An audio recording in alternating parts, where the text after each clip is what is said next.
ওই disable your account. যদি আপনারও এরকম অ্যাকাউন্ট ডিসেবল হয় তাহলে আপনি নিজে নিজে রিকোয়েস্ট পাঠায় ডিসেবল অ্যাকাউন্টটা ফেসবুক অ্যাকাউন্ট ফেরত পাবেন। চলো ভিডিওটা শুরু করা যাক।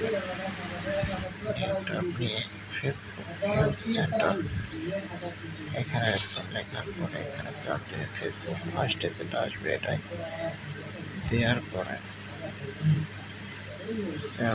এই যে আপনি এখানে থ্রি ডট আছে চাপ দেবেন, দেওয়ার পরে রিপোর্টিং এই জায়গায় চাপ দেবেন, তারপরে যে রিপোর্টিং প্রবলেম উইথ ফেসবুক চাপ দেবেন এখানে।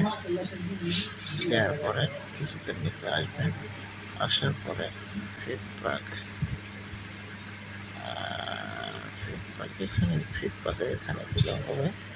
এখানে দেওয়ার পরে এই যে নো দেবেন, ওয়াজ দিস হেল্পফুল, নো দেবেন, 2 নম্বরে দেবেন আর দিয়ে সিলেক্ট করবেন।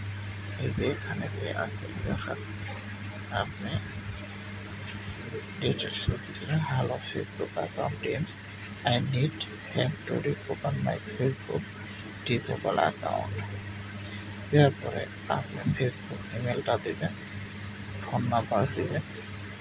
এই যে আপনি ফেসবুক যেই ইউজার নেম রয়েছে সেই ইউজার নেমটা দেবেন। দেওয়ার পর আপনার কন্ট্যাক্ট ইমেলটা পাঠিয়ে দেবেন।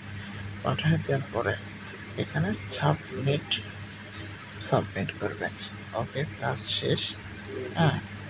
এখন আপনি দেখবেন যে আবারও লগ ইন দেওয়ার পরে কিছুক্ষণ পরে আপনার 24 ঘন্টার ভিতরে ফেসবুক ব্যাক আসবে। আর যদি না আসে তাহলে আমার কমেন্টে জানাবেন, তাহলে আমি আরেকটা ভিডিও পাঠাবো। অবশ্যই নিজে নিজে ফেসবুকটা ব্যাক পাবেন।